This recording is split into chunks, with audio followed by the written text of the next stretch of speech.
Hi everyone, it's Miss Maureen. Today I'm here to read the story, The Tale of Peter Rabbit. I was so excited when I just found this book downstairs because I used to read it to Jameson when he was little and I loved it. So let's read it. Once upon a time, there were 4 rabbits and their names were Flopsy, Mopsy, Cottontail, and Peter Rabbit. They lived with their mother in a sandbank underneath the root of a very big fir tree. "Now, my dears," said old Mrs. Rabbit one morning, "you may go into the fields or down the lane, but don't go into Mr. McGregor's garden. Your father had an accident there. He was put in a pie by Mrs. McGregor. Ooh. Now run along and don't get into mischief. I am going out." Then old Mrs. Rabbit took a basket and her umbrella and went through the wood to the baker's.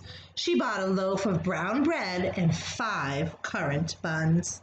Flopsy, Mopsy, and Cottontail, who were good little bunnies, went down the lane to gather blackberries.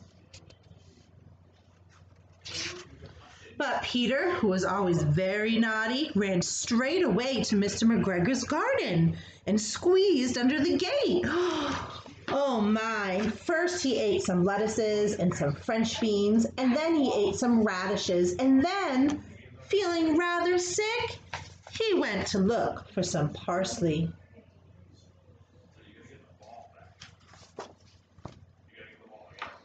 But round the end of a cucumber frame, who should he meet? Who do you think it is?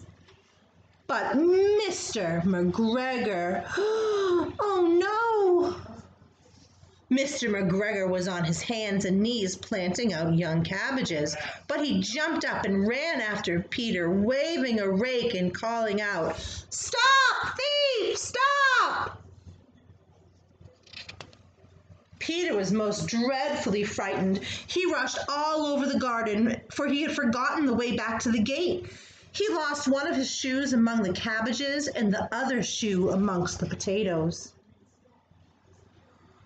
After losing them, he ran on 4 legs and went faster, so that I think he might have gotten away altogether if he had not unfortunately ran into a gooseberry net and got caught by the large amount of buttons on his jacket. It was a blue jacket with brass buttons, quite new.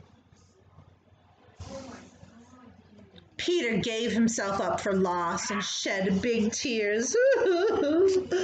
But his sobs were overheard by friendly sparrows, who flew to him in great excitement and implored him to exert himself. "Come on, Peter, get up, you can do it." Mr. McGregor came up with a sieve, which he intended to pop atop the top of Peter. Uh-oh. But Peter wiggled out just in time. Leaving his jacket behind, he rushed to the tool shed and jumped into a can. You see him? He's jumping into the can. There he goes. It would have been a beautiful thing to hide in, if it didn't have so much water in it. Mr. McGregor was quite sure that Peter was somewhere in the tool shed, perhaps hidden underneath a flower pot. He began to turn them over carefully, looking underneath each pot. Wow. How many pots do you see there? Can you count them for me? Let's see. He has 2 in his hand. So 1, 2, 3, 4, 5, 6 flower pots. Presently, Peter sneezed. "Kerchoo!" Mr. McGregor was after him in no time and tried to put his foot upon Peter, who jumped out of a window, upsetting 3 plants. The window was far too small for Mr. McGregor, and he was tired of running after Peter, so he went back to his work. Peter sat down to rest. He was all out of breath and trembling with fright, and he had not the least idea which way to go. Also, he was very damp with sitting in that can. After a time, he began to wander about, going lippity-lippity, not very fast, and looking all around. How does Peter look? He looks sad, doesn't he? He found a door in a wall, but it was locked, and there was no room for a fat little rabbit to squeeze underneath. An old mouse was running in and out and over a stone doorstep, carrying peas and beans to her family in the wood. Peter asked her the way to the gate, but she had such a large pea in her mouth that she could not answer. She only shook her head at him. Oh, those little tears. Then he tried to find his way straight across the garden, but he became more and more puzzled. Presently he came to a pond where Mr. McGregor filled his water cans. A white cat was staring at some goldfish. She sat very, very still, but now and then the tip of her tail twitched as if it were alive. Peter thought it was best to go away without speaking to her. He had heard about cats from his cousin, little Benjamin Bunny.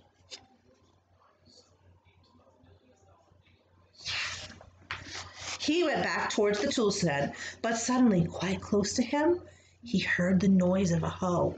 Scritch, scratch, scritch, scratch. Peter scuffled underneath the bushes. But presently, as nothing happened, he came out and climbed upon a wheelbarrow and peeped over. The first thing he saw was Mr. McGregor hoeing onions.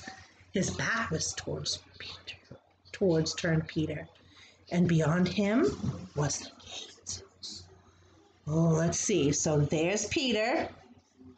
There's the farmer, Mr. McGregor.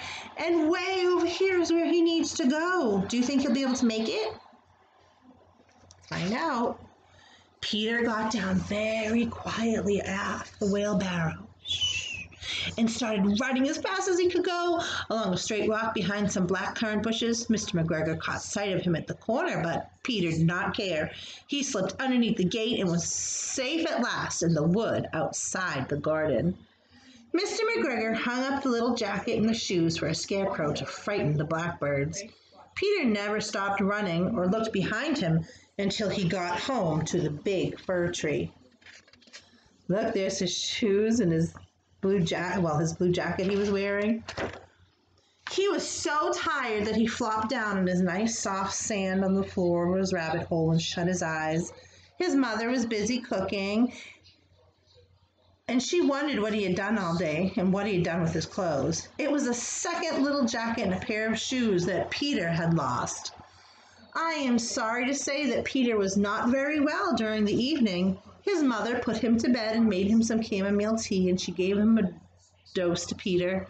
1 tablespoon to be taken at bedtime. But Flopsy, Mopsy, and Cottontail had bread and milk and blackberries for supper. The end. Thanks for listening to the story with me, guys.